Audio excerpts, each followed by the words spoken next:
یا رب صلی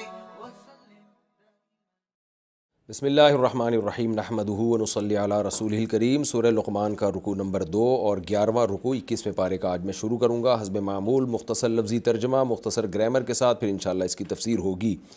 اعوذ باللہ من الشیطان الرجیم، بسم اللہ الرحمن الرحیم۔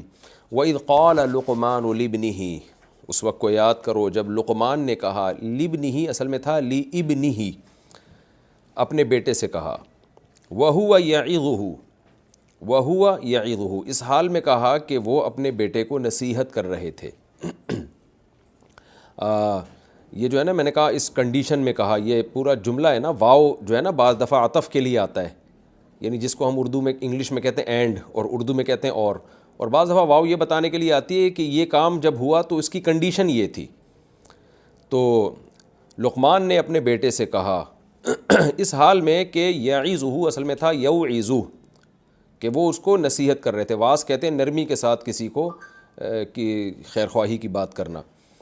کیا کہا؟ یا بنیا، اے میرے پیارے بیٹے۔ بنیا اصل میں تھا ابنن، ابنن تھا ابنن، تو ابن کی جو تصغیر آتی ہے نا وہ آتی ہے بنیون، کیونکہ ابنن اصل میں تھا بن ون، یہ جو ابن کا لفظ ہے نا عربی میں یہ اصل میں تھا بن ون، تو بن ون کو عرب لوگ واو کو حذف کرتے ہیں، شروع میں الف لے آتے ہیں، ابن پڑھتے ہیں، لیکن لفظ اصل میں تھا عربی میں بن ون۔ تو بن ون اس کی تصغیر آتی ہے بنی ون۔ میں نے جب شروع میں گرامر کے کچھ لیکچر بتائے تھے تو پڑھائے تھے تو اس میں نے یہ بات تھوڑی سی ایکسپلین کی تھی کہ عربی میں کسی کی تحقیر کے لیے، محبت پیدا کرنے کے لیے نا تو ایسا کرتے ہیں کہ صیغے کو فعیلن کے وزن پہ لے آتے ہیں۔ جیسے جو ہے یہ بنی ون تھا، بن ون تھا، اس کو بنا دیا بنی ون۔ تو بنیون کا کیا مطلب؟ پیارے بیٹے۔ یہ تحقیر کے لیے بھی آتا ہے، تحقیر کا مطلب کسی کے انسلٹ کرنے کے لیے، وہ کم دکھانے کے لیے، اور کبھی محبت کے لیے بھی آتا ہے، جسے ہم اردو میں کہتے ہیں نا بچونگڑے، اس طرح کے ہم جب اردو میں محبت کے الفاظ استعمال کر رہے ہوتے ہیں۔ تو اصل میں تھا یہ بنیون، جب بنیون تھا تو پڑھا جاتا ہے بنیون، اور جب یا نسبت کی لگ گئی میرے کی طرف تو بنیا، اصل میں تھا بنی، پھر یا کا مطلب میرے۔ یا بنیا، اے میرے پیارے بیٹے، لا تشرک باللہ، اللہ کے ساتھ شریک مت کرو، ان الشرک، بے شک شرک جو ہے، لا ظلم عظیم، لام تاکید کے لیے بہت بڑا ظلم ہے۔ ظلم کہتے ہیں عربی میں وضع الشیء فی غیر محلہ، ایک چیز کو جو مرتبہ دینا چاہیے تھا آپ اس کو وہ مقام نہ دیں، یہ ظلم کہلاتا ہے عربی میں۔ تو انسان کے ساتھ ظلم کا مطلب جو آپ کو اس کو مقام دینا چاہیے آپ اس کو اس کا حق نہیں دے رہے، تو اللہ کو جو مقام دینا چاہیے وہ اللہ کو نہیں دے رہے۔ اللہ کا مقام یہ ہے کہ اس کے ساتھ کسی کو شریک نہ کیا جائے، تو آپ اللہ کے ساتھ کسی کو شریک کر رہے ہیں، تو یہ تھوڑا ظلم نہیں ہے، بہت بڑا ظلم ہے۔ وَوَصَّيْنَا الْإِنسَانَ، اور ہم نے وصیت کی انسان کو، بِوَالِدَيْهِ، اس کے والدین کے ساتھ۔ یہاں حسنہ کا لفظ محذوف ہے، یہ اس لیے محذوف ہے یہ بتانے کے لیے کہ یہ بالکل واضح ہے کہ کس چیز کی ہم وصیت کریں گے۔ ظاہر ہے کہ اچھی ہی چیز کی وصیت ہوتی ہے، تو اس لیے اللہ نے حسنہ کو یہاں پر حذف کر دیا۔ ہم نے وصیت کی ہے انسان کو اپنے والدین کے ساتھ، یعنی اچھے سلوک کی۔ حملتہ امہ، اس کی ماں نے اس کو اٹھایا، یعنی پیٹ میں اٹھایا، وہنن، تکلیف کے ساتھ۔ وہن اصل میں کمزوری کو کہتے ہیں۔ توہین ہے نا، توہین کا لفظ، کسی کو کی توہین کرنا، یعنی اس کو گویا کمزور قرار دے دینا، کمتر قرار دے دینا۔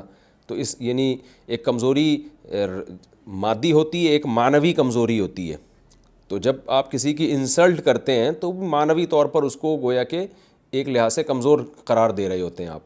تو یہاں حقیقی کمزوری مراد ہے۔ حملتہ امہ وہنن علی وہنن، اس کی ماں نے اس کو اٹھایا، یعنی اپنے پیٹ میں اٹھایا، وہنن علی وہنن، کمزوری پر کمزوری کے ساتھ۔ تو چونکہ کمزوری میں تکلیف ہوتی ہے، کمزوری اس سینس میں کہا کہ یہ مشکل کام ہوتا ہے عورت کے لیے، حمل کا یعنی بوجھ اٹھانا حمل کا، تو اس لیے اللہ نے اس کو کمزوری سے تعبیر کیا۔ مراد کیا ہے؟ تکلیف، کہ جو کام پر آپ کو قدرت ہوتی ہے اس میں آپ کو تکلیف نہیں ہوتی، اس لیے اس کا ترجمہ یہ بھی کیا جاتا ہے اس کی ماں نے اس کا بوجھ اٹھایا، وہنن علی وہنن، تکلیف پر تکلیف کے ساتھ، یعنی اس طرح سے اٹھایا کہ تکلیف کے اوپر تکلیف چڑھی ہوئی تھی۔ تو مطلب یہ نہیں کہ دو تکلیفیں، مطلب یہ مبالغے کے لیے آتا ہے، وہنن علی وہن، تکلیف در تکلیف، یعنی بار بار تکلیفیں اس کو اس حمل کے دوران تکلیفوں کا اس کو سامنا کرنا پڑا۔ وفی صالح، اور اس کا جو فصال ہے، اس بچے کا جو فصال ہے، فصل کہتے ہیں جدا کرنا، فصال بھی کبھی یہی مطلب، اس بچے کی جو جدائی ہے، فی عامینی، 2 سالوں میں۔ جدائی سے مراد جو چھاتی سے ماں اس کو دور کرتی ہے، یعنی دودھ اس کا چھڑواتی ہے، تو اس میں بھی 2 سال لگ جاتے ہیں۔ تو ہم نے کہا انشکر لی، ہم نے وصیت یہ کی ہے کہ تم میرا بھی شکر ادا کرو، ولی والدی کا، اور اپنے والدین کا بھی شکر ادا کرو۔ انشکر لی کا تعلق ہے ووصینا الانسان، اس کو اصطلاح میں کہتے ہیں بھئی بدل، یعنی ووصینا الانسان بوالدیہ حسنا، ہم نے انسان کو اچھے سلوک کی وصیت کی۔ وہ اچھا سلوک کس طور پر ہوگا کہ انشکر لی، یا بعض لوگوں نے اس کو ایک دوسرا حکم بھی قرار دیا کہ ہم نے ووصینا، اس کو یہ بھی وصیت کی ہے کہ انشکر لی، کہ میرا شکر ادا کرو، ولی والدیک، اور اپنے والدین کا بھی شکر ادا کرو۔ تو آسان ترکیب آپ اس کی یہی کر سکتے ہیں کہ اس کو آپ ایک دوسرا جملہ فرض کر لیں کہ یعنی اللہ نے وصیت کا لفظ یہاں بھی حذف کیا کہ ہم نے وصیت کی ہے انشکر لی، کہ میرا بھی شکر ادا کرو، ولی والدیک، والدین تھا اصل میں، تو جب کاف کی طرف اضافت ہو گئی تو نون حذف کر دیا، ولی والدیک، اور اپنے والدین کا بھی شکر ادا کرو، الی المصیر، میری ہی طرف لوٹ کر آنا ہے، وَإِن، اور اگر جاہدا کا، جاہدا یجاہدو، مجاہدتاً کا معنی کوشش کرنا، تو تثنیہ کا صیغہ ہے جاہدا، یہ دونوں اگر کوشش کریں، یعنی باپ بھی اور ماں بھی کوشش کریں، کا آپ کے ساتھ، کس بات کی کوشش کریں، علا، اس بات پر، ان تشرک بھی، کہ آپ شریک کریں میرے ساتھ، ماں، ایسی چیز کو، لیس لک بہ علم، کہ نہیں ہے آپ کے لیے بھی اس چیز کے بارے میں علم، کوئی دلیل۔ میں نے بار بار بتایا نا، علم کا ترجمہ بہت دفعہ دلیل کے ساتھ ہوتا ہے، یعنی اگر یہ دونوں آپ کو مجبور کریں اس بات پر کہ آپ میرے ساتھ ایسوں کو شریک کر لو جن کی شرکت کی آپ کے پاس کوئی دلیل نہیں ہے، فلا تطیعہما، تو ان دونوں کی اطاعت مت کرنا۔ اطاع یطیع اطاعتاً، اطاعت کرنا، تو تطیع اصل میں تھا تطوع، تکرم کی طرح۔ وصاحبہما، اور مصاحبت کرنا ان کے ساتھ، رہنا ان کے ساتھ۔ صاحب یصاحب، صاحب یصحب کا معنی ہوتا ہے کسی کے ساتھ رہنا، صاحب دوست کو کہتے ہیں، اور صحابی کو بھی، اس لیے صحابی کے نبی کے ساتھ رہے ہیں وہ، تو صاحبہ کسی کے ساتھ مل کے رہنا، تو صاحب ضارب کی طرح امر کا صیغہ ہے، وصاحبہما، ان دونوں کے ساتھ رہو، فی الدنیا، دنیا میں، معروفہ، بھلے طریقے سے، یعنی ان کے ساتھ اچھا سلوک کرو دنیا میں، واتبع، اور اتباع کرو، سبیلا، اس شخص کے راستے کی، من، وہ شخص، اناب الیہ، جو میری طرف متوجہ ہے، ثم الیہ مرجعکم، پھر میری ہی طرف تمہارا لوٹنا ہے، فانبئکم بما کنتم تعملون، تو میں تمہیں خبر دے دوں گا ان اعمال کی جو تم کیا کرتے تھے۔ یا بنیا، اے میرے پیارے بچے، انہا، بات یہ ہے کہ ان تکو، اگر ہو وہ، تکو اصل میں تھا تکن، تکن، تو نون کو حذف کر دیا، اگر ہو وہ سے کیا مراد ہے، نیکی، نیکی مراد ہے یہاں پہ۔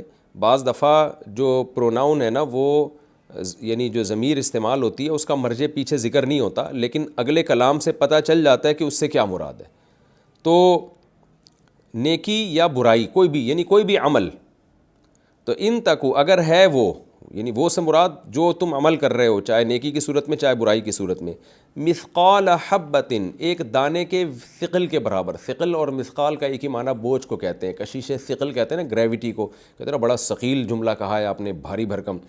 مثقال حبۃ، اگر ایک دانے کے برابر ہو، من خردل، رائی کے، رائی بہت چھوٹا سا دانہ ہوتا ہے، فتکن، پھر ہو وہ نیکی یا برائی، فی صخرۃ، کسی چٹان میں، او فی السماواتی، یا ہو وہ آسمانوں میں، او فی الارض، یا ہو وہ زمین میں، یاتی بہ اللہ، اللہ اس کو لے آئے گا، کہیں بھی کوئی نیکی اگر ہوگی نا، چھپی بھی جیسی بھی ہو، اللہ اس کو قیامت کے دن حاضر کر دے گا۔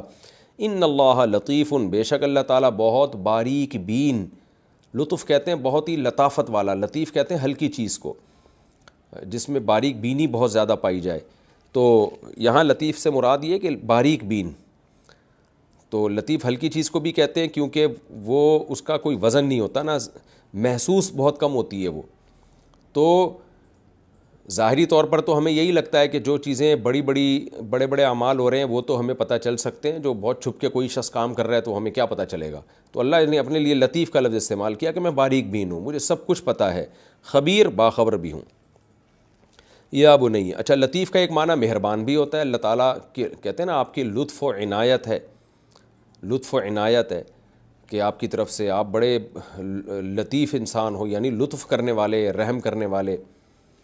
یا بنیا، اے میرے پیارے بچے، اقیم الصلاۃ، نماز قائم کر، وامر بالمعروف، اور نیکی کا حکم دے، ونہا عن المنکر، ونہا اصل میں انہا تھا، افعل کی طرح، اسمع کی طرح، یا کو حذف کر دیا، ونہا عن المنکر، اور برائی سے روک، واصبر علی ما اصابک، اور صبر کر اس مصیبت پر جو تجھے پہنچے. ان ذالک، بے شک یہ کام، یعنی نیکی کا حکم دینا، برائی سے روکنا، اور جو مصیبت پہنچے اس پہ صبر کرنا، یہ جو کام ہے، ان ذالک من عزم الامور، بے شک یہ جو کام ہے یعنی نیکی کا حکم دینا، برائی سے روکنا، یہ بڑے حوصلے کا کام ہے. من عزم الامور کا مطلب، عزم کہتے ہیں پختگی، ظاہر ہے پختگی کسی کے ارادے یعنی مضبوط ارادے کو کہتے ہیں، اور امور کہتے ہیں کاموں کو. تو یہ کاموں میں سے جو وہ کام جو پرعزم کام ہوتے ہیں نا ان میں سے ہے یہ. تو آسان ترجمہ کیا گیا، حوصلے کا کام، کیونکہ مضبوط عزم والے لوگ جو ہوتے ہیں نا وہ وہی ہوتے ہیں جن میں حوصلہ ہوتا ہے کسی کام کو کرنے کا. تو اس لیے اس کا آسان ترجمہ یہ بھی کیا جاتا ہے یہ حوصلے کا کام ہے. ان کاموں میں سے ایک کام ہے جو حوصلے والے کام ہوتے ہیں. کمزور ارادے والے لوگوں کا یہ کام نہیں ہے، کیونکہ وہ جو ہے گھبرا جاتے ہیں اور وہ نہی للمنکر پھر کرتے نہیں ہیں. تو لوگوں کی مصیبتوں پہ صبر کر کے نہی للمنکر میں لگے رہنا یہ بڑے حوصلے کا کام ہے. اور ظاہر ہے حوصلے کے جو کام ہوتے ہیں وہ قابل تعریف ہوتے ہیں.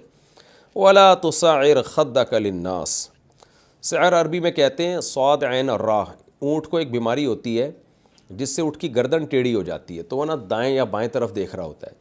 تو اسی سے نکلا سعر یسعر تصعیراً، اس کا معنی اپنی گردن ٹیڑھی کرنا. تو یہ لوگوں سے اعراض کرنے کے معنی میں ہے، کیونکہ ہم جب کسی کو اگنور کرتے ہیں تو ہم منہ ادھر کو پھیر لیتے ہیں، اس کو لفٹ ہی نہیں کراتے. تو اس لیے قرآن نے کہا وَلَا تُصَعِّرْ خد، خد کہتے ہیں اپنے رخسار کو، گال کو. وَلَا تُصَعِّرْ خَدَّكَ لِلنَّاسِ، اور اپنے رخسار کو لوگوں سے ہٹا مت، یعنی لوگوں کو اگنور مت کرو، تکبر مت کرو، لوگوں سے منہ مت پھیرو. وَلَا تَمْشِي، اور مت چل تو فی الارض، زمین میں، مرحا، اترا کر.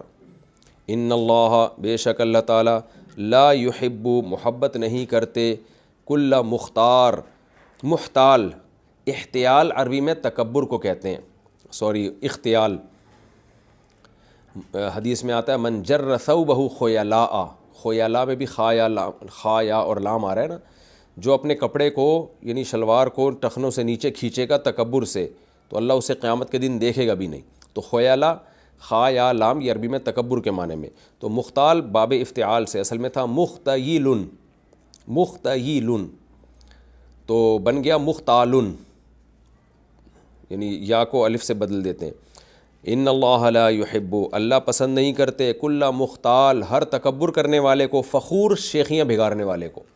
فخور کہتے ہیں فخر کرنے والا، تو یہ مبالغے کا صیغہ ہے. یہاں وہ فخر مراد ہے جو دوسروں کو نیچا دکھانے کے لیے ہو. ایک تو فخر ہوتا ہے شکر کے طور پہ، وہ تو ایک الگ چیز ہے. ایک فخر ہوتا ہے شیخیاں بھگارنا، ہر وقت فخر و نمود کی باتیں کرنا، میں یہ ہوں، میں یہ ہوں. تو فخور اللہ تعالیٰ جو شیخیاں بھگارنے والے لوگ ہیں، جس کو اردو میں شیخی بھگارنا کہتے ہیں، ہر وقت اپنی تعریفیں کرنے والے اور شو بازی کرنے والے، اللہ تکبر کرنے والے اور شیخیاں بھگارنے والے لوگوں کو پسند نہیں کرتے. وَقَصِدْ فِي مَشْيِكَ، مشا یمشی، مشین کا معنی چلنا، قصد یقصدو کا معنی اعتدال پیدا کرنا. اقتصادیات کا لفظ آپ نے عربی اصطلاح میں سنا ہوگا نا، کہتے ہیں نا معیشت میں اقتصاد مطلوب ہے، یعنی معیشت میں بیلنس ہونا چاہیے. ایسا نہ ہو امیر سے امیر تر ہو جائے، غریب کے پاس کھانے کو روٹی بھی نہ ہو، ایک بیلنس ہونا چاہیے. تو اقتصاد اسے کہتے ہیں عربی میں. وَقَصِدْ فِي مَشْيِكَ، اور اپنی چال میں اعتدال پیدا کرو. وَغْضُضْ مِنْ صَوْتِكَ، اور اپنی آواز میں کو نیچا رکھو. غضّ یغض، جب اس کا معنی بصر آئے تو آنکھ جھکانا، اور جب آواز ہو تو آواز کو پست رکھنا. ان انکر الاصوات، صوت کی جمع اصوات، بے شک آوازوں میں سب سے بری آواز، لصوت الحمیر، وہ گدھے کی آواز ہے.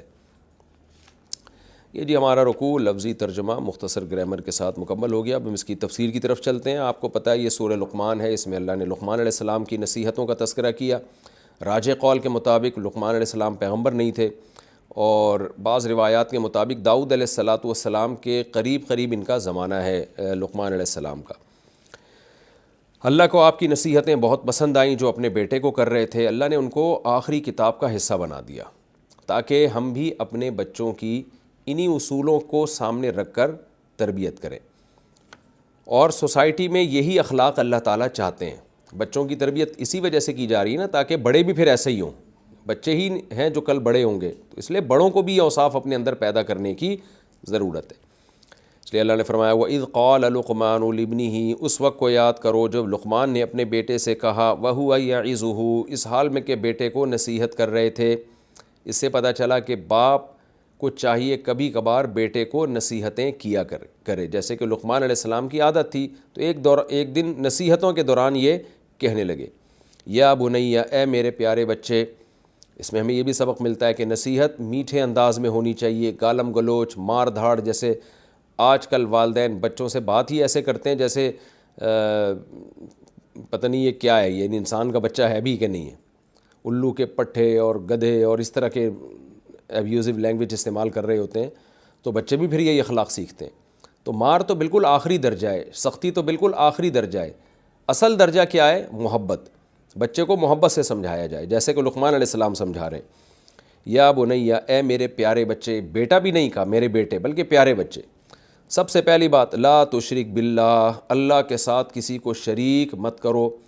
جو بھی مسلمان ہے نا، اپنے بچے کو سب سے پہلے توحید سکھاتا ہے۔ اس آیت سے ہمیں یہ پتہ چل گیا، سب چیزیں بعد میں۔ نیوٹن کون تھا، آئنسٹائن کون تھا، قائد اعظم کون تھے، علامہ اقبال کون تھے، ابا کون ہے، اماں کون ہے، سب بعد میں۔ سب سے پہلے جس نے ہمیں پیدا کیا ہے اس کا انٹروڈکشن، اس کا تعارف۔ اسی وجہ سے مسلمان اپنے بچوں کو سب سے پہلے لا الہ الا اللہ سکھاتے ہیں۔ تو اس لیے لقمان علیہ السلام نے فرمایا لا تشرک باللہ۔ اگر ہم لوگ اس نصیحت پر عمل کرتے، آج آپ بتائیے کہ کیا ہماری سوسائٹی میں شرک ہوتا؟ یہ جو مزاروں پہ شرک ہو رہے ہیں، دھمال ہو رہے ہیں، سردے ہو رہے ہیں، اگر بچپن سے ہی ہم اپنے سلیبس میں، نصاب میں یہ چیزیں ڈال دیتے۔ سعودی عرب کے اسکولوں میں پہلی کلاس سے توحید پڑھائی جاتی ہے، پہلی کلاس سے۔ عرب ملکوں میں ایسا ہی ہے، ان کے اسکولوں کے نصاب میں، لہذا وہاں شرک نہیں ہے۔ بر صغیر میں اسکولوں کے نصاب میں توحید کا چیپٹر ہے ہی نہیں، تو اس کا رزلٹ آپ دیکھیں کہ، اور توحید بھی ہے تو وہ اتنی مبہم سی بیان کی جاتی ہے، اس میں اس کو ایکسپلین ہی نہیں کیا جاتا، لہذا شرک کر کے بھی لوگ اپنے آپ کو توحید پرست کہہ رہے ہوتے ہیں۔ یا بنی لا تشرک باللہ، اللہ کے ساتھ کسی کو شریک مت کرو، ان الشرک لظلم عظیم، شرک بہت بڑا ظلم ہے، بہت بڑا ظلم۔ دیکھیں ہمیں یہ ظلم اس لیے نہیں لگتا کہ ہمارے ساتھ ہو نہیں رہا، ظلم جب کسی اور کے ساتھ ہوتا ہے نا، جس کے ساتھ ہوتا ہے اس کو لگتا ہے کہ یہ ظلم ہے، آپ کے ساتھ ہو نہیں رہا تو آپ کو لگے گا ہی نہیں۔ اس کی مثال ایسے جیسے کوئی آدمی اپنے باپ کو بولے یہ میرا باپ نہیں ہے، تو غصہ باپ کو آئے گا، اڑوس پڑوس کو نہیں آئے گا، وہ اس کو نارمل سمجھیں گے، بولیں گے بھائی ایسا نہیں کرنا چاہیے۔ جذبات باپ کے جو ہے نا مجروح ہوں گے کہ میں نے جنا اور میں نے کھلا پلا کے بڑا کیا، تو نے میرا انکار کر دیا، یا کسی اور کو اپنا باپ بنا لیا تو نے۔ تو اسی طرح سب سے زیادہ احسانات ہم پر اللہ تعالیٰ کے ہیں۔ تو جب ہم اللہ کے ساتھ کسی کو شریک کرتے ہیں، سجدہ کرتے ہیں، اس سے دعائیں مانگتے ہیں، اس کو مشکل کشا حاجت روا سمجھتے ہیں، تو انسانوں کو غصہ نہیں آتا، لیکن جو خالق کائنات ہے اس کو بہت زیادہ غضب آتا ہے۔ اور چونکہ اللہ کے احسانات سب سے زیادہ ہیں، تو سب سے بڑی حق تلفی یہ کہ ان احسانات میں آپ غیر کو شریک کر رہے ہیں اللہ کے ساتھ، اس لیے اس کو سب سے بڑا ظلم کہا گیا ہے۔ تو اس لیے لقمان علیہ السلام نے اپنے بیٹے کو سمجھایا کہ یہ کام کبھی مت کرنا، کیونکہ شرک تھوڑا ظلم نہیں ہے، بہت بڑا ظلم ہے۔ آگے اللہ فرماتے ہیں وَوَصَّيْنَا الْإِنسَانَ بِوَالِدَيْهِ، ہم نے انسان کو وصیت کی اس کے والدین کے بارے میں۔ اب یا تو یہ لقمان علیہ السلام کی نصیحت ہو سکتی ہے جس کو اللہ اپنے انداز میں بیان کر رہے ہیں، یہ بھی ہو سکتا ہے کہ یعنی ہم نے لقمان کو یہ الہام کیا کہ آپ یہ بھی بتا دیں اپنے بیٹے کو کہ ہم نے انسان کو وصیت کے ماں باپ کے ساتھ اچھا سلوک کرو، یا یہ اللہ کا اپنا کلام ہو سکتا ہے جو لقمان علیہ السلام کی نصیحتوں کے بیچ میں اللہ نے ڈال دیا کہ لقمان تو اپنے بیٹے کو سکھا رہے ہیں اللہ کے حقوق، لیکن میں بیچ میں یہ بتا دوں کہ ماں باپ کے بھی حقوق ہیں۔ کتنی زبردست دیکھیں اللہ تعالیٰ کی رحمت ہے کہ جہاں اللہ اپنے حقوق بتا رہا ہے، اللہ یہ بھی کہہ رہا ہے کہ میرے بعد سب سے بڑا حق ماں باپ کا ہے، تو اس سے کتنا اللہ ارحم الراحمین ہے۔ ورنہ جو دنیا کے بادشاہ حکومتیں ہوتی ہیں وہ تو اپنا ہی اپنا کر رہی ہوتی ہیں بیٹھ کے، بس میں ہی ہم ہی ہیں۔ تو چونکہ اللہ کے بعد سب سے زیادہ احسانات والدین کے ہوتے ہیں، اس لیے اللہ نے فرمایا کہ ہم نے وصیت کر دی ہے انسان کو کہ والدین کے ساتھ اچھا سلوک کرے وہ۔ تو وصیت کا لفظ کیوں استعمال کیا؟ یہ بار بار میں ایکسپلین کر چکا ہوں کہ جب کوئی مر رہا ہوتا ہے نا، اس وقت جو حکم دیتا ہے اس حکم کو وصیت کہا جاتا ہے، اور وہ معمولی حکم نہیں ہوتا، اس میں دو چیزیں ہوتی ہیں، نمبر ایک بہت امپورٹنٹ حکم، نمبر دو اس کی تاکید بہت زیادہ ہوتی ہے، آپ چاہتے ہیں کہ لازمی اس پر عمل ہو، تبھی موت کے وقت وہ بات کر کے جاتے ہیں۔ جیسے باپ دنیا سے جا رہا ہوتا ہے تو بیٹے کو مرتے ہوئے جو باتیں کہہ کے جائے گا، بیٹا ساری زندگی اس کو یاد رکھے گا۔ تو اللہ پر تو موت نہیں ہے، لیکن اللہ نے بتایا کہ میں جو تمہیں ماں باپ کے ساتھ اچھے سلوک کا حکم دے رہا ہوں نا، اس کو ایسے سمجھو جیسے کوئی دنیا سے جاتے ہوئے نصیحت کر کے جا رہا ہو۔ تو اللہ تو نہیں جاتے، لیکن اس میں تاکید پیدا کرنے کے لیے مجازاً مبالغتاً ایسا فرمایا۔ تو وصیت انتہائی تاکیدی حکم کو کہا جاتا ہے، تو اس لیے اللہ نے فرمایا وَوَصَّيْنَا الْإِنسَانَ، ہم نے انسان کو وصیت کی ہے، حکم نہیں دیا، وصیت کی ہے اپنے والدین کے ساتھ کہ یعنی اچھا سلوک کرنا، اور خاص طور پہ ماں کے ساتھ۔ کیوں؟ حَمَلَتْهُ أُمُّهُ وَهْنًا عَلَى وَهْن، اس کی ماں نے اس کو اٹھایا تکلیف در تکلیف۔ بچہ یہ تکلیفیں، ساری تکلیفیں بڑے ہو کر بھول جاتا ہے وہ، تو پریگننسی کے پہلے دن سے عورت تکلیفیں اٹھانا شروع کرتی ہے، اور آگے اللہ فرماتے ہیں وَفِصَالُهُ فِي عَامَيْن، اور دودھ چھڑانا پھر 2 سال میں ہوتا ہے، یعنی 2 سال تک چھاتی سے مسلسل لگا کے رکھتی ہے اس کو، ہر وقت اس کی فکر کہ کہیں دائیں بائیں نہ ہو جائے، 1 منٹ کے لیے اس کو اکیلا نہیں چھوڑتی۔ تو یہ اچھی خاصی ٹینشن ہے یہ۔ اس آیت سے بہت سارے علماء نے استدلال کیا ہے کہ دودھ پلانے کی جو مدت ہے نا وہ 2 سال ہے۔ یہ ڈیٹیل، یعنی یہ جو مسئلہ ہے نا 2 سال ہے یا 2.5 سال ہے، اس کو میں سورہ بقرہ کی جو آیتیں گزری تھیں والوالدات یرضعن اولادہن حولین کاملین، اس میں بہت ڈیٹیل سے بتا چکا ہوں، لہذا اصل تو وہی آیت ہے اس بارے میں، لیکن یہاں بھی میں بتا دوں کہ کچھ علماء فقہا کے نزدیک عورت 2.5 سال تک دودھ پلا سکتی ہے بچے کو، اور جمہور کے نزدیک 2 سال تک پلا سکتی ہے۔ تو جمہور کی دلیل یہ آیت بھی ہے کہ فصالہ فی عامین، کہ 2 سال تک وہ دودھ پلاتی ہے۔ تو امام حنیفہ قائل ہیں 2.5 سال کے، تو ان کی دلیل میں سورہ بقرہ کی ان آیتوں میں بیان کر چکا ہوں۔ تو امام صاحب کے علاوہ بھی اور کچھ فقہا ہیں جو چاروں اماموں میں سے تو نہیں لیکن دیگر ائمہ میں سے جو مجتہدین تو اور بھی گزرے تھے، وہ بھی اس کے قائل ہیں کہ 2.5 سال تک عورت دودھ پلا سکتی ہے۔ تو ان کی دلیل یہ ہے کہ یہ اللہ نے عادت کا ذکر کیا کہ عام طور پہ 2 سال سے زیادہ کوئی نہیں پلاتا، تو عام طور پر ماں جو ہے وہ تکلیف سے بچے کو پیٹ میں رکھتی ہے اور 2 سال تک عام طور پر دودھ پلاتی ہے۔ تو احسان تو اسی چیز کا بیان کیا جائے گا نا جو نارملی ہو رہا ہے، تو نارملی سب مائیں تقریباً 2 سال تک دودھ پلا رہی ہوتی ہیں۔ تو امام حنیفہ کے نزدیک اس آیت میں اس کا تذکرہ نہیں ہے کہ اس سے زیادہ پلا سکتی ہے کہ نہیں پلا سکتی، اور وہ جو حدیث ہے لا رضاع بعد الحولین، کہ 2 سال کے بعد رضاعت نہیں ہے، رضاعت دودھ پلانے کو کہتے ہیں، تو امام صاحب کے نزدیک اس حدیث کا مطلب یہ ہے کہ رضاعت کا استحقاق نہیں ہے، یعنی بچہ پھر 2 سال سے زیادہ کا مستحق نہیں ہے۔ یہی وجہ ہے کہ اگر کوئی ماں 2 سال سے زیادہ بچے کو دودھ پلائے تو وہ اجرت کی مستحق نہیں ہے، یعنی باپ کے ذمے پھر اس کا نان نفقہ نہیں ہے۔ اس بیس پہ یہ جیسے دائیاں پلا رہی ہوتی ہیں، یا طلاق کے بعد عورت جب بچے کو دودھ پلاتی ہے نا، دودھ پلائی کی اجرت بھی شوہر کو دینی پڑتی ہے بیوی کو، تو وہ 2 سال کے بعد اس میں اجرت نہیں ہے، بچے کا حق نہیں ہے، لیکن جب جائز ہے امام صاحب کے نزدیک 2.5 سال تک پلا سکتی ہے۔ اور امام ابو حنیفہ کی ایک دلیل یہ بھی ہے کہ 2 سال تک تو قرآن ہمیشہ اجازت دیتا ہے، تو ایسا پاسبل نہیں ہے کہ 2 سال کے بعد اچانک دودھ چھڑا لیا جائے، یہ ممکن نہیں ہے۔ 2 سال تک تو بھرپور طریقے سے پلا سکتے ہیں، اس کے بعد 6 مہینے کم از کم دودھ چھڑانے کی مدت ہے، لیکن احناف نے فتویٰ اس میں جمہور ہی کے قول پہ دیا ہے احتیاط کے پیش نظر، دونوں طرف دلائل ہیں، فتویٰ اسی پہ دیا جاتا ہے کہ بھئی 1.5 سال کے بعد آپ چھڑوانا شروع کرتے ہیں اور 2 سال کے بعد نہ پلائیں۔ تو اس میں جو فقہی احکام ہے وہ ایک طرف رہے، لیکن قرآن ابھی یہ بتانا چاہ رہا ہے کہ ماں کا بہت بڑا حق ہے۔ حملتہ امہ کرہا وہنا علی وہن، کمزوری در کمزوری، تکلیف در تکلیف پہ وہ اپنے بچے کو پیٹ میں اٹھاتی ہے اور پھر 2 سال تک اسے دودھ پلاتی ہے۔ انشکر لی ولی والدیک، اس لیے اللہ نے فرمایا کہ تو میرا بھی شکر ادا کر اور اپنے والدین کا بھی۔ میرا بھی کیوں شکر اور اپنے والدین کا بھی؟ دیکھیں یہاں بھی اللہ نے اپنی بات بھی ذکر کر دی کہ یہ جو ماں کی نعمت دی ہے نا، یہ بھی تو میں نے دی ہے، اور باپ کی جو نعمت دی ہے وہ بھی تو میں نے دی ہے، تو اس لیے میرا پہلے شکر ادا کرنا ہے اور اس کے بعد والدین کا۔ جو ملحد لوگ ہیں، ایتھیس لوگ ہیں، وہ مخلوق کے احسانات تو کسی حد تک مانتے ہیں، آپس میں ریلیشن کو مضبوط کرنے کی باتیں کرتے ہیں، ہوتے ہیں ان کے ریلیشن تو بالکل بھی نہیں ہیں مضبوط، آپس میں باتیں بہرحال کرتے ہیں، انسانیت ہیومن رائٹس۔ تو یہاں اللہ نے اس نظریے کی جڑ اکھاڑ دی ہے کہ پہلے اللہ کے رائٹس ہیں، اگر تم پر کوئی انسان احسان کر رہا ہے تو وہ بھی اللہ کی توفیق سے کر رہا ہے، اللہ نے اس کے دل میں رحم کا جذبہ رکھا ہے، ماں اگر اپنے بچے کو ایسا 2 سال کی ٹینشن اٹھاتی ہے اور 9 مہینے پیٹ کی ٹینشن اٹھاتی ہے تو وہ بھی اس کے دل میں اللہ نے جذبہ رکھا ہے, اس کے دل میں اولاد کی خواہش رکھی ہے. تو پہلے احسان اللہ کا ہے جس نے بچے کو ماں کی صورت میں ایک نعمت عطا فرمائی ہے. اس لیے اللہ نے فرمایا پہلے میرا شکر ادا کرو اور پھر اپنے والدین کا بھی شکر ادا کرو. الی المصیر, آنا میری ہی طرف ہے. میرا اور والدین کا شکر اگر ادا نہیں کرو گے تو میں تم سے حساب و کتاب لوں گا. آگے اللہ نے فرمایا وَإِن جَاهَدَاكَ عَلَىٰ أَن تُشْرِكَ بِي مَا لَيْسَ لَكَ بِهِ عِلْمٌ, لیکن یاد رکھو کہ اگر وہ تمہیں مجبور کریں اس بات پر کہ تم میرے ساتھ کسی ایسی ذات کو شریک کر لو جس کے شرکت کی تمہارے پاس کوئی دلیل نہیں ہے, ظاہر ہے کسی شریک کی کوئی دلیل نہیں ہے, تو فَلَا تُطِعْهُمَا, تو ان کی بات نہیں ماننی ہے, بات ان کی نہیں ماننی. اچھا سلوک کرنا ہے لیکن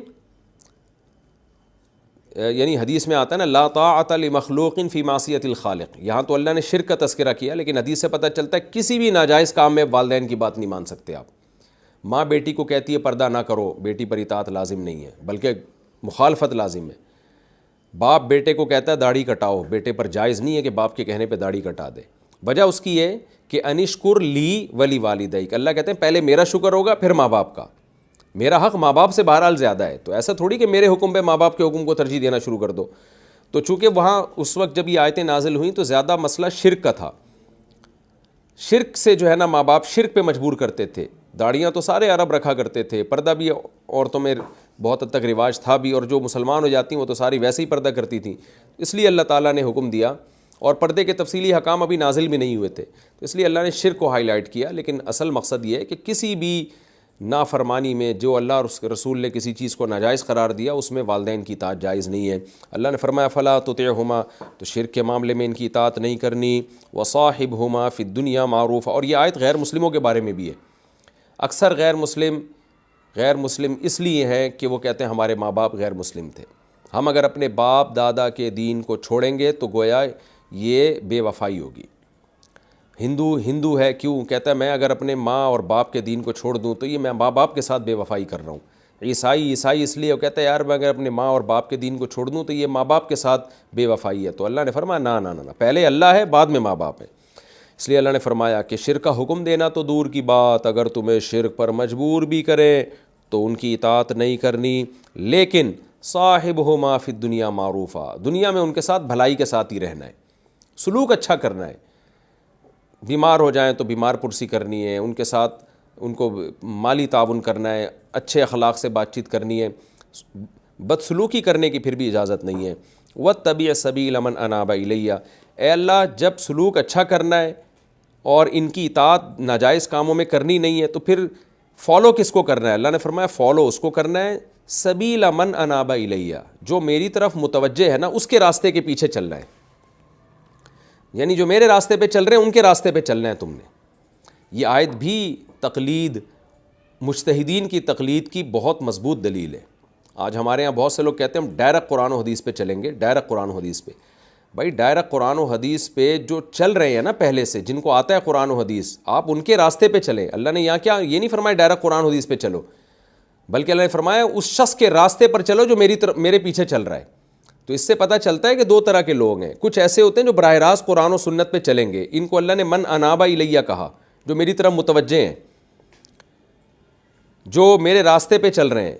یہ مجتہدین ہیں جو ڈائریکٹ قرآن و سنت پہ چل رہے ہیں, کیونکہ ان کو قرآن کی ساری آیتیں آتی ہیں, ناسخ منسوخ کا علم ہے, ساری حدیثیں ان کے سامنے ہیں, ان میں صحیح کیا ہے ضعیف کیا ہے, پہلے والی کون سی بعد والی کون سی, ان کے پاس جامع علم ہے. تو جس کے پاس قرآن و سنت کا پراپر علم ہوگا وہ ڈائریکٹ قرآن و سنت پہ چلے گا. جس کے پاس قرآن و سنت کا پراپر علم نہیں ہے, جیسے کہ عوام ہے پراپر علم نہیں ہوتا ان کے پاس, تو وہ اس شخص کے راستے پہ چلیں گی جو قرآن و سنت پہ چل رہا ہے. یعنی وہ اس سے پوچھ کے چلیں گے, وہ جس راستے کو راستہ بتائے گا انہوں نے اس راستے کو فالو کرنا ہے. تو اس لیے میں بار بار یہ بتاتا ہوں کہ تقلید کی 2 قسمیں, ایک اندھی تقلید اور ایک تقلید علی وجہ البصیرہ. اندھی تقلید یہ ہے کہ آپ جس راستے پہ چل رہے ہیں وہ بندہ ہی ٹھیک نہیں ہے. جیسے مشرکین اپنے باپ دادا کی اندھی تقلید کرتے تھے. قرآن کہتا ہے وَلَوْ كَانَ آبَاؤُهُمْ لَا يَعْقِلُونَ شَيْئًا وَلَا يَهْتَدُونَ, تمہارے باپ دادا خود غلط راستے پر ہیں تو تم ان کے راستے پہ کیسے چلو گے؟ لیکن جس کے بارے میں دلیل سے یہ ثابت ہو جائے کہ یہ قرآن و سنت کو فالو کرتا ہے, دلیل سے, آپ کے ابا اماں کے کہنے سے نہیں, دلیل سے ثابت ہو جائے کہ یہ مجتہد قرآن و سنت کو فالو کرتے ہیں, تو پھر اس مجتہد کے پیچھے چلنا اسی آیت کا حکم ہے. پھر یہ اندھی تقلید نہیں ہے بلکہ یہ وہ تقلید ہے جس کا قرآن و سنت حکم دے رہا ہے. اور یہ تقلید اور اتباع ایک ہی چیز کے دو نام ہیں. ان میں جو الگ الگ فرق بیان کیا جاتا ہے وہ اصطلاحی لحاظ سے فرق ہے, لغوی لحاظ سے کوئی فرق نہیں ہے. تو حقیقت میں جو قرآن میں اتباع کا لفظ استعمال ہوا وہ تقلید ہی کے معنی میں ہے. تبھی تو قرآن کہتا ہے نا وَإِذَا قِيلَ لَهُمُ اتَّبِعُوا مَا أَنزَلَ اللَّهُ قَالُوا بَلْ نَتَّبِعُ مَا وَجَدْنَا عَلَيْهِ آبَاءَنَا. اللہ ان سے کہتا ہے کہ قرآن کو فالو کرو, یہ کہتے ہیں ہم اپنے باپ دادا کی اتباع کریں گے. تو وہاں باپ دادا کی جو اتباع تھی اصل میں تو اندھی تقلید تھی وہ, تو اسی تقلید کو قرآن اتباع کے لفظ سے تعبیر کر رہا ہے. تو یہاں بھی اتباع سے مراد تقلید اور تقلید سے مراد اتباع ہے. لیکن میں دوبارہ اس بات کو ریپیٹ کر دوں کہ ان لوگوں کی اتباع کرنا جن کے برحق ہونے پر دلائل قائم ہیں قرآن و سنت سے, ان کی اتباع کرنا یہ اندھی تقلید نہیں کہلاتا بلکہ یہ قرآن کا حکم ہے. اور یہ جو چاروں امام ہیں نا, ان کے اجماع ہے کہ یہ مجتہد تھے, ان کے برحق ہونے پر اجماع امت ہے. تو اجماع امت خود بذات خود ایک مضبوط دلیل ہے. جیسے امام بخاری پر اجماع ہو گیا کہ یہ واقعی محدث تھے بہت بڑے. اب کوئی گورا ہم سے پوچھے اس کی کیا دلیل ہے کہ امام بخاری نے جو حدیثیں پیش کی ہیں اور وہ صحیح ہیں اور امام بخاری کی رائے کا اعتبار کیا جائے گا اس میں, ہم کیا کہتے ہیں بھائی ہمارے پاس قرآن و حدیث سے دلیل نہیں, لیکن قرآن حدیث سے ہی میں پتہ چلتا ہے کہ امت گمراہی پہ جمع نہیں ہو سکتی.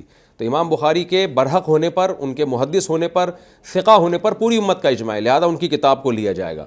تو اسی طرح جیسے امام بخاری کے صحیح ہونے پر امت کا اجماع ہے اور یہ اجماع خود ایک دلیل ہے, ایسے ہی امام ابو حنیفہ, امام مالک, امام شافعی, احمد بن حنبل, ان چاروں اماموں کے مجتہد ہونے پر کہ قرآن و سنت کے عالم بھی تھے اور پرہیزگار بھی تھے, اس پر بھی پوری امت کا اجماع ہے. تو اس لیے اگر ان میں سے کوئی ایک کسی کو فالو کرتا ہے تو یہ اس آیت ہی کے تحت داخل ہے. یہاں وہ اشکال کا میں جواب دے کر آگے چلتا ہوں کہ لوگ کہتے ہیں پھر ڈائریکٹ ابو بکر اور عمر کو فالو کیوں نہیں کر لیتے. ان کا فقہ مدون نہیں ہے, انہوں نے مسائل کی کوئی کتاب مدون نہیں کر کے گئے وہ ان حضرات نے فقہ کو مدون کیا ہے. جیسے مصحف عثمانی کو ہم فالو کرتے ہیں کیونکہ حضرت عثمان نے مصحف کو مدون کیا ہے, مصحف ابو بکر کو فالو نہیں کرتے کیونکہ ان کے زمانے میں یہ تدوین ہوئی نہیں ہے. تو ایسے ہی چاروں اماموں نے فقہ کو, مسائل کو مدون کیا, اس لیے ان کو فالو کیا جاتا ہے. پانچواں کوئی تدوین شدہ ہے ہی نہیں, تو اس کو فالو کیسے کریں گے. اب آگے چلتے ہیں ہم. ثم الی مرجعکم, فرمایا پھر میری ہی طرف تم نے لوٹ کر آنا ہے. خلاصہ کیا نکلا, ماں باپ کے ساتھ اچھا سلوک کرنا ہے لیکن فالو ہم نے شریعت کو کرنا ہے, اور جہاں اختلاف ہوگا تو وہاں علماء کی رائے کو ہم نے, جو مضبوط علماء ہیں ان کے پیچھے چلنا ہے, ابا اماں کے پیچھے, والدین کے پیچھے نہیں چلنا. ثم الی مرجعکم, پھر میری ہی طرف تم سب نے لوٹنا ہے. فانبئکم بما کنتم تعملون, میں تمہیں خبر دے دوں گا ان اعمال کی جو تم کیا کرتے تھے. وصاحبہما فی الدنیا معروف. الی مرجعکم ثم الی مرجعکم, پھر میری طرف تم نے لوٹ کر جانا ہے. فانبئکم بما کنتم تعملون, میں تمہیں خبر دوں گا ان اعمال کی جو تم کیا کرتے تھے. یا بنی انہا ان تک مثقال حبہ. اب لقمان علیہ السلام نے حکم دیا نا کہ علماء کو فالو کرنا ہے, شریعت کو فالو کرنا ہے, غلط بات میں ماں باپ کو فالو نہیں کرنا. تو اب بچے کے دل میں اللہ کا خوف پیدا ہو جائے, یہ بتانے کے لیے لقمان علیہ السلام اللہ کا علم بیان کر رہے ہیں. یا بنی, اے میرے پیارے بیٹے, انہا ان تکو, بے شک بات یہ ہے کہ ان تکو اگر ہے یہ, یا انہا کا مطلب یہ ہا ضمیر سے مراد نیکی بھی ہو سکتی ہے, ظاہر تو یہی کہ یہ ضمیر شان ہے, یعنی بات یہ ہے کہ ان تکو اگر ہو وہ, یعنی کوئی نیکی یا برائی, کوئی بھی عمل, مثقال حبۃ من خردل, رائی کے دانے کے برابر, فتکن فی صخرۃ, اور وہ ہو کسی چٹان میں, یعنی تم کسی چٹان کے اندر بیٹھ کے کوئی معمولی سی نیکی یا معمولی سا گناہ کرو, او فی السماوات, یا آسمانوں کی بلندیوں میں جا کے کرو, او فی الارض, یا زمین میں کرو, یاتی بہ اللہ, اللہ اس کو قیامت میں لے آئے گا. کیوں؟ ان اللہ لطیف خبیر, بہت باریک بین اور باخبر ہے, اس سے کوئی چیز چھپی ہوئی نہیں ہے. والدین ہر وقت اولاد کے ساتھ نہیں ہوتے, وہ بند کمرے میں کیا کر رہا ہے, وہ گھر سے باہر کیا کر رہا ہے, وہ فلاں کے ساتھ کیا کر رہا ہے, فلاں کے ساتھ کیا کر رہا ہے, موبائل میں کیا کر رہا ہے, سب ہر وقت کوئی کسی کی نگرانی نہیں کر سکتا. اس لیے لقمان علیہ السلام نے فرمایا کہ دیکھو جو پیدا کرنے والا ہے نا, تم آسمانوں میں جا کے بھی اگر کچھ کرو گے تو وہ نیکی چاہے تھوڑی سی بھی کیوں نہ ہو, یعنی دو چیزیں, کتنا ہی چھپ کے ہو کوئی عمل اور کتنا ہی چھوٹا ہو کوئی عمل, ہر عمل کو اللہ قیامت کے دن سامنے کر دے گا. آگے اللہ تعالیٰ فرماتے ہیں یا بنی اقیم الصلاۃ. اچھا, یہاں ایک یہ اہم بات یہ بھی پتہ چلتی ہے کہ مثالوں سے بات سمجھانا بھی پیغمبروں کی اور اہل اللہ کی سنت ہے. اب دیکھیں لقمان علیہ السلام یہ بھی تو کہہ سکتے تھے نا کہ بہت چھوٹی سی نیکی یا برائی کی اللہ اس کو بھی ظاہر کر دے گا, لیکن مثال دی جا رہی ہے رائی کے دانے کے برابر, رائی کے دانے کے برابر, حالانکہ اصل تو رائی کے دانے سے چھوٹی بھی ہو تو بھی, لیکن جب ہم مثال دیتے ہیں نا تو کوئی چیز بہت اچھی طرح ذہن میں اتر جاتی ہے. تو بچوں کو بات ہمیں ایگزامپلس کے ذریعے، مثالوں کے ذریعے سمجھانی چاہیے، اٹھا کے بتانا چاہیے بھائی یہ جو ذرہ ہے نا بیٹا، اس سے بھی چھوٹا کوئی عمل کرو گے تو اللہ تعالیٰ قیامت کے دن اس کا حساب و کتاب تم سے لے گا. یا بنی اقیم الصلاۃ، اب نیکیوں میں سب سے بڑی نیکی نماز ہے. تو یہ کیسے ہو سکتا ہے کہ قرآن نماز کا تذکرہ نہ کرے؟ تو لقمان علیہ السلام نے فرمایا اے میرے بیٹے، پیارے بیٹے، اقیم الصلاۃ، نماز قائم کر. یہاں بھی نماز پڑھنے کا تذکرہ نہیں، قائم کرنے کا. تو پورے آداب کے ساتھ، جماعت کی پابندی کے ساتھ. وَأْمُرْ بِالْمَعْرُوفِ، اور نیکی کا حکم دینا. وَانْهَ عَنِ الْمُنْکَرِ، اور برائی سے لوگوں کو روکنا. زندگی اس میں گزرے تمہاری کہ خیر کو عام کرنے کی کوشش اور شر کو ختم کرنے کی کوشش. وَاصْبِرْ عَلَىٰ مَا أَصَابَكَ، اور جو مصیبت تمہیں پہنچے اس پہ صبر کرنا. یہاں علماء نے نقطہ بیان کیا کہ اتنی نصیحتوں پہ لقمان علیہ السلام نے یہ نہیں کہا کہ مصیبتوں پہ صبر کرنا. جہاں امر بالمعروف اور نہی منکر کی بات آئی ہے وہاں فوراً نصیحت کی کہ جو مصیبت پہنچے صبر کرنا. وجہ اس کی ہے کہ آپ کو نماز پہ کوئی نہیں تنگ کرے گا. آپ ماں باپ کے ساتھ اچھا سلوک کریں، کوئی بھی نہیں تنگ کرے گا، بلکہ اپریشیٹ کرتے ہیں لوگ. لیکن جہاں آپ نے اچھائی کو پھیلانے کی اور برائی کو دنیا سے ختم کرنے کی کوشش کی تو بہت سے لوگوں کے مفاد پہ اس سے زد پڑتی ہے. وہ آپ کے راستے کی رکاوٹ بنیں گے، آپ کو بدنام کرنے کی کوشش کریں گے، آپ کو ٹارچر کرنے کی کوشش کریں گے، طنز کریں گے، تانے دیں گے. اس لیے فرمایا وَاصْبِرْ عَلَىٰ مَا أَصَابَكَ، امر بالمعروف اور نہی عن المنکر کے بعد جو پریشانی آئے تو اس پہ تم نے صبر کرنا ہے. اور اس پہ صلہ کیا ملے گا؟ اِنَّ ذَلِكَ مِنْ عَزْمِ الْأُمُورِ، یہ بڑے حوصلے کا کام ہے. تو ظاہر ہے حوصلے والوں کی اللہ کے ہاں کیوں قدر نہیں ہے. یعنی دیکھیں اللہ نے اجر نہیں بتایا کہ اس پہ ملے گا کیا، بلکہ اللہ نے عمل کی ویلیو بتا دی کہ یہ بڑے حوصلے کا کام ہے. اس کی مثال ایسے جیسے آپ کسی کو بڑے پہلوان سے لڑنے کے لیے بھیجیں تو اس کو کیسے آپ اپریشیٹ کریں گے؟ بھائی یہ بڑے حوصلے کا، بڑی بہادری کا کام ہے جو تو کرنے جا رہا ہے. اس سے ایک موٹیویشن ملتی ہے کہ میں اگر جیت گیا نا تو مجھے انعام بہت زیادہ ملے گا، کیونکہ یہ تھوڑی بہادری کا کام نہیں، یہ بہت بڑی بہادری کا کام ہے.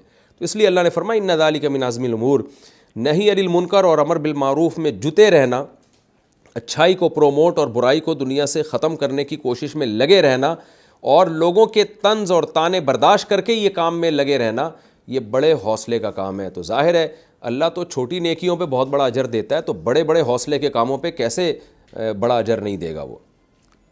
آگے فرمایا وَلَا تُسَعِّرْ خَدَّكَ لِلنَّاسِ، اپنے رخسار کو لوگوں سے پھیرنا نہیں. یہ یہاں پھیرنے سے ظاہری معنی مراد نہیں، یہ ہے کہ تکبر کرنا. جب انسان کو کوئی تھوڑا سا مقام مل جاتا ہے، دولت مل جاتی ہے یا پیسہ مل جاتا ہے تو اس کے ایٹیٹیوڈ چینج ہو جاتے ہیں. پھر اسے لوگوں سے ملتے ہوئے لگتا ہے ٹائم ویسٹنگ، اور اس کو پھر غریبوں سے خاص طور پر ملتے ہوئے گھن آنے لگتی ہے. یہ بہت دیکھا گیا ہے. تو اس لیے بتایا لقمان علیہ السلام نے اپنے بیٹے کو کہ تکبر مت کرنا. اب تکبر کی دو صورتیں ہیں، ایک چال سے تکبر اور ایک آپ کے انداز سے تکبر. تو دونوں قسم کا تکبر نہیں کرنا ہے. چال ایسی نہیں ہونی چاہیے لوگ سمجھیں فرعون اور متکبر آدمی جا رہا ہے سینہ تان کے، اور ہوتا ہے نا ویسے لوگ چل رہے ہوتے ہیں چال سے صاف دکھا رہے ہوتے ہیں کہ ہم جو ہے وہ کوئی بڑے لوگ ہیں. اور دوسری بات اسٹائل کا مطلب کیا؟ کوئی ملنے آ رہا ہے آپ اس سے اعراض کریں، تو یعنی تکبر کریں اس کے ساتھ. کوئی ضرورت مند ہے آپ اس کی ضرورت کو پورا کریں، کوئی حاجت والا شخص آیا ہے، کوئی بیمار ہے آپ سے مدد کے لیے آیا ہے، تو اب لوگوں سے منہ موڑنا شروع کر دینا. یہ اس کی علامت ہے کہ آپ کو جو اللہ نے نعمتیں دی ہیں وہ آپ اپنا کمال سمجھتے ہیں اس کو. جیسے قارون کو موسیٰ علیہ السلام نے کہا تھا نا غریبوں کا خیال کر، قارون نے کہا میں نے اپنی نالج سے یہ سب کچھ کمایا ہے. اگر قارون یہ سمجھتا کہ یہ بھیک میں مجھے ملا ہے تو پھر یہ حرکت تھوڑی کرتا. تو کسی بھی طرح کا جو تکبر ہے نا، چاہے چال میں ہو یا لوگوں سے کسی معاملات برتنے میں ہو، وہ تکبر اللہ کو پسند نہیں ہے. اللہ کو تواضع پسند ہے. لیکن یہ خوب سمجھ لیں کہ کوئی اگر کسی سے ملنے سے اس لیے بچ رہا ہے کہ وہ کسی اہم کام میں مشغول ہے تو یہ چیز تکبر میں داخل نہیں ہے. بعض دفعہ انسان اہم کاموں میں مشغول ہوتا ہے، اب لوگ آ رہے ہیں ملاقات کر رہے ہیں تو ظاہر ہے 24 گھنٹے تو کوئی نہیں کسی سے مل سکتا. تو اس کے لیے مینجمنٹ کے لیے اگر ٹائمنگ سیٹ کر دی جائیں کہ فلاں ٹائم آپ ملاقات کر سکتے ہیں، فلاں نہیں کرتے، تو یہ تو ہمیشہ سے علماء صلحاء میں اور مصروف لوگوں میں یہ ہمیشہ سے چلتا آیا ہے. یہاں وہ ایوائڈ کرنا ہے جس کی بنیاد تکبر ہو، کہ آپ اپنے آپ کو کچھ سمجھنے لگیں. اب یہ چیز اللہ کو پسند نہیں ہے. اس لیے فرمایا ان اللہ لا یحب کل مختال فخور، اللہ تعالیٰ کسی بھی تکبر کرنے والے کو اور شیخیاں بگاڑنے والے کو پسند نہیں کرتے۔ یہ شیخیاں بگاڑنے کا لفظ اللہ نے متکبر کی علامت کے طور پہ بیان کیا، اصل میں تو متکبر کو پسند نہیں کرتے، لیکن جو متکبر ہوتا ہے شیخیاں بگاڑتا رہتا ہے بیٹھ کے، میں یہ ہوں، میں یوں ہوں، میں فلانا ہوں، میں ڈمکانا ہوں، اسی میں مر جاتا ہے ایک دن۔ وقصد فی مشیک، اپنی چال میں میانہ روی پیدا کرو۔ چال تو ایک جزیہ ہے، میں بار بار یہ بات بتاتا ہوں، قرآن جزیات کے ضمن میں اصول بیان کرتا ہے، یعنی ہر چیز میں میانہ روی۔ تو دیکھیں اگر کوئی واکنگ کے لیے تیز چل رہا ہے نا، ڈاکٹر نے مشورہ دیا ہے، وہ اس میں داخل نہیں ہے۔ یہاں مطلب یہ ہے کہ کوئی بھی کام جب کرو تو سنجیدگی، متانت اور وقار کے ساتھ، سستی بھی نہ ہو اور ہلڑ بازی بھی نہ ہو۔ آج کل جو لوگ چل رہے ہوتے ہیں نا، وہ بیماروں کی طرح، وہ توازن نہیں ہے۔ جیسے کہ میں نے سورہ فرقان کے آخری رکوع میں بتایا نا کہ ایمان والے جو ہیں وہ یمشون وعباد الرحمن الذین یمشون علی الارض ہونا، کہ زمین میں عاجزی کے ساتھ چلتے ہیں۔ تو حضرت عمر نے کسی شخص کو دیکھا کہ وہ بہت ہی کندھے جھکا کے جا رہا ہے، تو فرمایا کیا تم بیمار ہو، کیا مریض ہو؟ تو وہاں بھی مطلب یہ ہے کہ تکبر نہ کرے انسان، تو یہاں بھی یہی مطلب ہے کہ اپنی چال میں میانہ روی، یعنی ہلڑ بازی نہ ہو۔ تو نارمل اسپیڈ سے انسان کو چلنا چاہیے، جو اس کی نیچرل اسپیڈ ہے۔ علماء نے اس کے تحت لکھا ہے جو آپ کی نیچرل رفتار ہے نا، اس رفتار سے چلنا چاہیے۔ ہاں کوئی ڈاکٹر نے تیز واکنگ کا حکم دے دیا تو ظاہر ہے جاگنگ بھی جائز ہے، پھر واکنگ کیا، لیکن نارمل روٹین میں ہم جب بھی کوئی کام کریں، چاہے وہ چلنا ہو، چاہے وہ کھانا ہو، چاہے وہ کہیں پہنچنا ہو، تو ہلڑ بازی کے ساتھ کام نہیں ہونا چاہیے، نہ سستی کے ساتھ ہونا چاہیے۔ جیسے کہ نبی صلی اللہ علیہ وسلم نے اللہ سے پناہ مانگی، اعوذ بک من البخل، اے اللہ من البخل و من الکسل، اے اللہ میں کنجوسی سے اور سستی سے تیری پناہ مانگتا ہوں۔ تو ایسی چال بھی نہیں ہونی چاہیے جس سے لوگ یہ سمجھیں کہ آپ بیمار ہیں، اور کام اتنی سست روی کے ساتھ نہیں ہونا چاہیے کہ لوگ کہیں کہ یہ آدمی سست ہے، اور اتنی بھلڑ بازی کے ساتھ بھی نہیں ہونا چاہیے کہ آپ خود ٹینشن میں بھی آ رہے ہو اور دوسرے بھی ٹینشن میں آ رہے ہیں۔ تو ہر چیز میں اعتدال اور میانہ روی یہ ضروری ہے۔ آگے فرمایا وَغْضُضْ مِن صَوْتِكَ، اپنی آواز کو بھی پست کرو۔ میں تو کہتا ہوں یہ آیت جو ہے نا، یہ جو سورہ لقمان میں جو اللہ نے اس رکوع میں احکام دیے نا، اپنے گھر پہ لکھ کے لگا دینے چاہیے۔ آج گھروں میں چیخنے چلانے کا معمول ہے، کوئی آرام سے بات ہی نہیں کرتا ہے، جو کام ہو رہا ہوتا ہے ہلڑ بازی میں ہو رہا ہوتا ہے۔ بچے صبح اسکول کیسے ہلڑ بازی میں جا رہے ہوتے ہیں، یہ نہیں ہوتا کہ ماں ذرا آدھا گھنٹہ پہلے ان کو اٹھا دے اور ناشتہ بنا کے تیار کر کے گیٹ پہ بٹھا دے تاکہ گاڑی آئے تو آرام سے بیٹھ جائیں۔ وہ بیل دبا کے کھڑا ہوا ہوتا ہے، چیخ و پکار لگی ہوئی ہوتی ہے، جو کنوینس والا ہے، وین والا جو آتا ہے، اور یعنی سارے ہی کام ایسے۔ ایئرپورٹ کسی نے جانا ہو تو کیسے بھاگ رہے ہوتے ہیں، اسٹیشن جانا ہو تو بھاگ رہے ہیں، جس ٹرین کو بھاگنا چاہیے وہ بھاگ نہیں رہی ہوتی، وہ سستی کے ساتھ جا رہی ہوتی ہے، باقی ہر ایک بھاگ رہا ہوتا ہے۔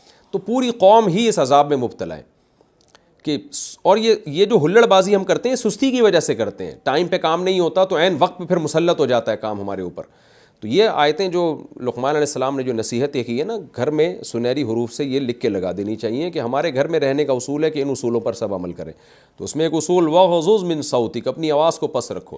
ہم نے ہندوستان میں جتنے بھی بزرگوں کے بارے میں، ان کی سیرت کے بارے میں پڑھا اور اپنے بڑوں سے سنا، سب یہ کہتے ہیں کہ ان کی آوازیں بڑی پست تھیں، بہت نرم لہجے میں پست آواز سے وہ بات کیا کرتے تھے۔ تو یہ چیز بھی بچپن سے بچوں کو سکھانے کی ہے۔ آگے فرمایا اِنَّ أَنكَرَ الْأَصْوَاتِ لَصَوْتُ الْحَمِيرِ، پھر وہی مثال دے دی نا لقمان علیہ السلام نے۔ میں نے بتایا کہ پیغمبر مثالوں سے، اولیاء اللہ مثالوں سے بات سمجھاتے ہیں۔ انہوں نے فرمایا کہ دیکھو سب سے بری آواز گدھے کی ہوتی ہے، کیوں؟ چیختا بہت ہے، کتنا برا لگتا ہے جب وہ چیخ رہا ہوتا ہے کہ کسی طرح یہ خاموش ہو جائے۔ تو اس لیے بات جب کرو تو میٹھے لہجے میں، نرم لہجے میں، پست آواز میں بات کیا کرو۔ یہ رکوع الحمدللہ ہمارا کمپلیٹ ہو گیا، وقت بھی کمپلیٹ ہو گیا، بہت اہم رکوع تھا۔ اگلے رکوع میں انشاءاللہ میں سورہ لقمان کا رکوع نمبر 3 اور 21ویں پارے کا رکوع نمبر 12 میں انشاءاللہ شروع کروں گا۔ اللہ تعالیٰ سمجھنے کی، عمل کی توفیق عطا فرمائے۔ وما علینا الا البلاغ۔